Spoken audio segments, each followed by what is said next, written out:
Hello guys, welcome to guidance for success. आज की class में हम आपसे साइंस के बहुत ही इंपॉर्टेंट क्वेश्चन डिस्कस करने वाले हैं, जो कि कई बार एग्जाम में पूछे जा चुके हैं और आपके लिए बहुत ही इंपॉर्टेंट है। तो चलिए ज़्यादा समय ना वेस्ट करते हुए आज की क्लास स्टार्ट करते हैं और देखते हैं कि आज के इंपॉर्टेंट क्वेश्चन क्या हैं। पहला क्वेश्चन है, एक लाल फूल को यदि नीले प्रकाश में देखा जाए तो यह दिखेगा। If a red flower is seen in blue light then it will appear. तो इसका आंसर होगा काला या ब्लैक। एक लाल फूल को यदि नीले प्रकाश में देखा जाएगा तो यह दिखेगा काले रंग का। चलिए नेक्स्ट क्वेश्चन देखते हैं। पादप कोशिका की यानी कोशिका भित्ति बनी होती है। The cell wall of the plant cell is made up. तो इसका आंसर होगा सेलुलोज की। जो जो सेलुलोज होता है यह एक कार्बनिक यौगिक है जिसका रासायनिक सूत्र N है।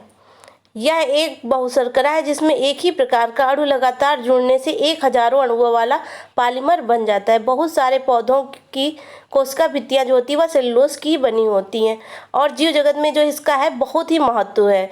कपास के रेशों का जो होता है 90% भाग जो होता है वह सेलुलोज का बना होता है। चलिए नेक्स्ट क्वेश्चन देखते हैं। कौन सी ग्रंथि अंतःस्रावी व बहिःस्रावी दोनों प्रकार की होती है। तो इसका आंसर होगा अग्नाशय ग्रंथि। यानी अग्नाशय जो होता है वह कोशिकाओं जीवों की पहचान व अंतःस्रावी प्रणाली का एक ग्रंथि अंग है। ये इंसुलिन, ग्लूकागोन व सोमाटोस्टैटिन जैसी कई जरूरी हार्मोन बनाने वाली अंतःस्रावी ग्रंथि है और साथ ही यह अग्नाशयी रस निकालने वाली एक बहिःस्रावी ग्रंथि भी है। इस ग्रंथ में पाचक किण्वक होते हैं और वह जो होता है लघ्वांत्र में जाते हैं। चलिए गाइस नेक्स्ट क्वेश्चन देखते हैं। हाथी में बाहर की ओर निकले दांत किस प्रकार के होते हैं। What are the teeth that come out in an elephant. तो इसका आंसर होगा कृंतक दंत। जो हाथी दांत या गज दंत जिनको कहते हैं, हाथी के उन दो दांतों को कहते हैं जो हाथी के मुंह से बाहर निकले होते हैं और वो बहुत बहुमूल्य माने जाते हैं। पुराने समय में इनसे कई प्रकार की जो होती थी वो वस्तुएं बनाई जाती थी।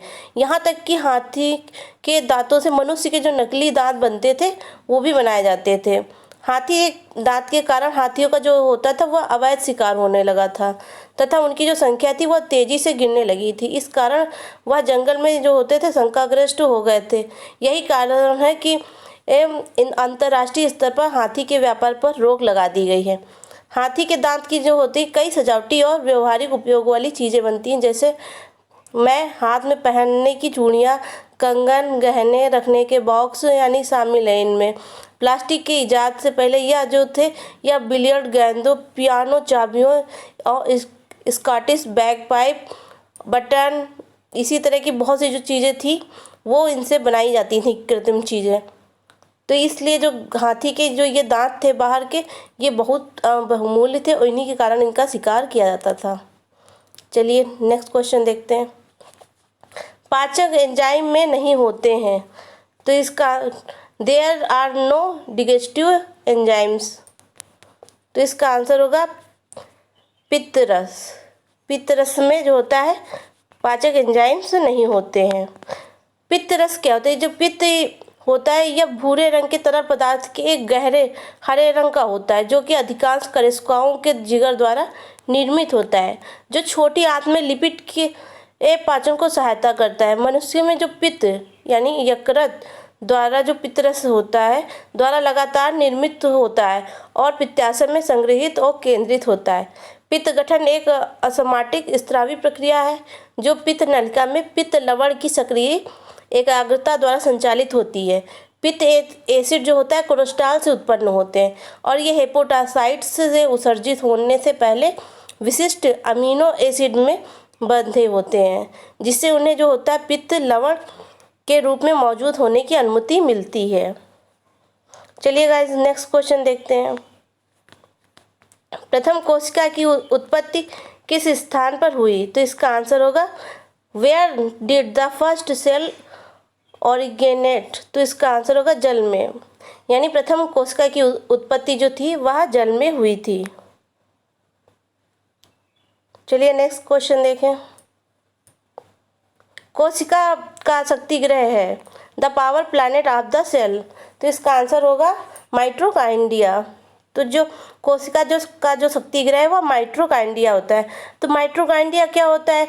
यह जीवाणु एवं यानी नील हरी शैवाल को छोड़कर शेष सभी सजीव पादप एवं सजीव कोशिकाओं के कोशिका द्रव्य में अनियमित रूप से बिखरे हुए दोहरी झिल्ली आबंध कोशिका को सूत्र कणिका या माइटोकॉन्ड्रिया जो कहते हैं। इनको जो होता है इनको सूत्र कणिका भी कहते हैं, माइटोकॉन्ड्रिया को सूत्र कणिका कहते हैं। और कोशिका के अंदर यानी सूक्ष्मदर्शी की सहायता से देखने में ये जो होते हैं यह गोल लंबे और यह अंडाकार जैसे दिखते हैं ऐसे। चलिए नेक्स्ट क्वेश्चन देखते हैं। लाइसोसोम की खोज किसने की? Who discovered lysosomes? तो इसका आंसर होगा जी ड्यूवे। डी ड्यूवे ने लाइसोसोम की खोज की थी। चलिए नेक्स्ट क्वेश्चन देखें। प्राणी में सबसे लंबी कोशिका है? The longest cell in the creature. तो इसका आंसर होगा तंत्रिका कोशिका। यानी तंत्रिका कोशिका जो है वह प्राणी में सबसे लंबी कोशिका है। अब ऐसे भी क्वेश्चन पूछा जा सकता है कि कोशिका की खोज किसने की? तो कोशिका की जो खोज थी वह रॉबर्ट हुक ने की थी, रॉबर्ट हुक। और इन्होंने ये इसकी खोज कब की थी? 1665 में। 1665 में इन्होंने किया था। जो रॉबर्ट हुक थे, इन्होंने सबसे लंबी कोशिका की पहली बार जो खोज थी वह 1665 में की थी। चलिए नेक्स्ट क्वेश्चन देखते हैं। कोशिका की खोज किसने की? वही क्वेश्चन रिपीट हुआ है। Who discovered the cell? तो इसका आंसर होगा रॉबर्ट हुक। कोशिका की खोज रॉबर्ट हुक ने 1665 ईस्वी में की थी और 1839 ईस्वी में स्लाइडेन तथा स्वान ने कोशिका सिद्धांत प्रस्तुत किया था, जिसके अनुसार सभी जीवों का जो शरीर था एक से अधिक कोशिकाओं से मिलकर बना होता है तथा सभी कोशिकाओं की उत्पत्ति पहले से उपस्थित किसी कोशिका से होती है। सजीवों की सभी जो जैविक क्रियाएं होती हैं वो कोशिकाओं के भीतर ही होती हैं। चलिए नेक्स्ट क्वेश्चन देखते हैं। वयस्क लाल कणिकाओं में नहीं पाई जाती है। Adult red blood cells are not found. तो इसका आंसर होगा केंद्रक। जो केंद्रक है वह वयस्क लाल रक्त कणिकाओं में नहीं पाई जाती है। ये जो लाल रक्त कणिकाएं क्या होती हैं? रक्त की सबसे प्रमुख कोशिका होती हैं। ये जो यानी रेड सेल्स होते हैं, रेड ब्लड सेल्स। तो ये जो रक्त की सबसे प्रमुख कोशिका है, यह पूरे रीढ़ का जो होता है 40% भाग होता है। यह रीढ़धारी जंतुओं के श्वसन अंगों से ऑक्सीजन लेकर उसे शरीर के विभिन्न अंगों की कोशिकाओं तक पहुंचाने में सबसे सहज और व्याप्त माध्यम है। इस कोशिका में क्या होता है? केंद्रक नहीं होता है। चलिए नेक्स्ट क्वेश्चन देखते हैं। क्या है? मानव शरीर की सबसे छोटी कोशिकाएं हैं। The human body has the smallest cell. तो इसका आंसर होगा लाल रक्त कणिकाएं। जो ह्यूमन बॉडी की जो सबसे छोटी कोशिकाएं हैं वो लाल रक्त कणिकाएं हैं। चलिए नेक्स्ट क्वेश्चन देखें। मानव की शरीर की सबसे कम जीवन काल वाली कोशिकाएं। चलिए नेक्स्ट क्वेश्चन देखते हैं। क्या है? मानव शरीर की सबसे कम जीवन काल वाली कोशिकाएं। The shortest life cell of the human body. तो इसका जो आंसर होगा वो होगा आहार नाल की कोशिकाएं। जो मानव शरीर की सबसे कम जीवन काल वाली कोशिकाएं होती हैं वो आहार नाल की कोशिकाएं होती हैं। मनुष्य में 8 से 10 मीटर लंबी आहार नाल पाई जाती है जो मुख से मल द्वार तक फैली रहती है। जो इसकी भित्ति होती है मुख्यतः आरेखित पेशियों से बनी होती है। आहार नाल में निम्नलिखित अंग होते हैं। तो कौन कौन से होते हैं? मुख, जिह्वा, दांत, ग्रसनी, ग्रास नली भी ये आहार नाल में होती है। ग्रास नली, आमाशय और आंत्र आत्र, जो आत्र ये जो होते हैं ये आहार नाल में अंग जुड़े होते हैं। ये आहार नाल के यानी अंग होते हैं इतने। और आंतें कितनी होती हैं? आंतें यानी 2 होती हैं, एक छोटी आंत एक बड़ी आंत। चलिए नेक्स्ट क्वेश्चन देखते हैं। कोशिका द्रव में कार्बोहाइड्रेट की मात्रा होती है, यानी कोशिका द्रव में जो कार्बोहाइड्रेट की मात्रा होती है कि साइटोप्लाज्म कंटेंट्स कार्बोहाइड्रेट कंटेंट्स, तो इसका आंसर होगा 1%। कोशिका द्रव में जो कार्बोहाइड्रेट की मात्रा होती है 1% होती है। चलिए नेक्स्ट क्वेश्चन देखें।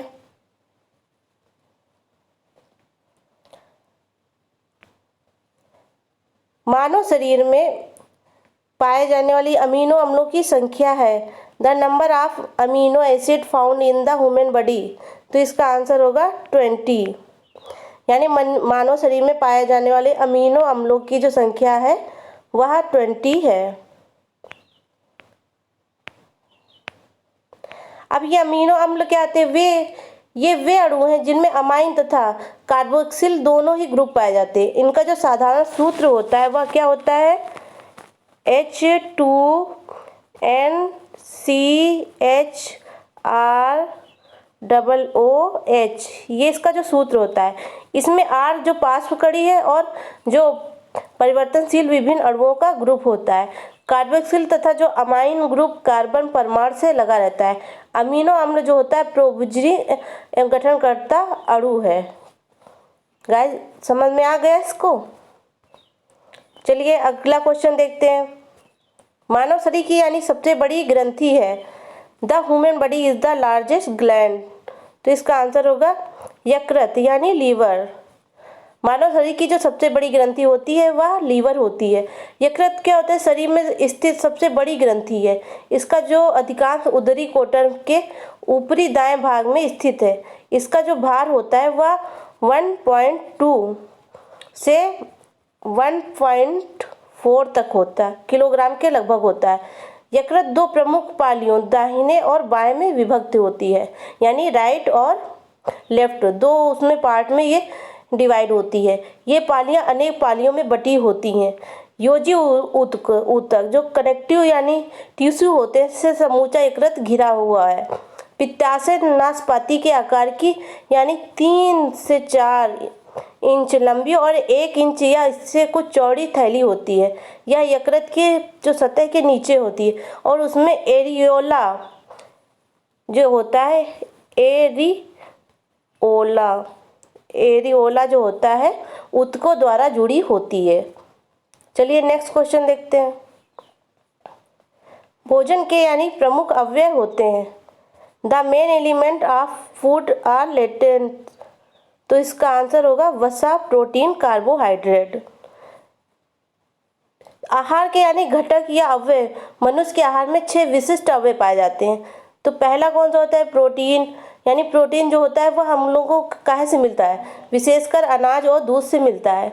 उसके बाद कार्बोहाइड्रेट या जो होता है यह वनस्पतियों से प्राप्त होता है। फिर वसा काहे से मिलता है? यानी फैट हम लोगों को काहे से मिलता है? यानी ऑयल है, घी, बटर, इन सब चीज़ों से हमें शुद्ध वसा मिलता है। उसके बाद खनिज पदार्थ हैं, विटामिन है, जल है, आहार विद्या है। ये जो 6 होते हैं ये मनुष्य के आहार के 6 विशिष्ट अवयव होते हैं। चलिए नेक्स्ट क्वेश्चन देखते हैं। उच्च श्वासित वायु में कार्बन डाइऑक्साइड की मात्रा होती है the amount of carbon dioxide in high inhaled air is, तो इसका आंसर होगा 17%। तो कार्बन डाइऑक्साइड क्या होती है? कार्बन डाइऑक्साइड जो होती है एक रंगहीन तथा गंधहीन गैस है जो पृथ्वी पर जीवन के लिए आवश्यक है।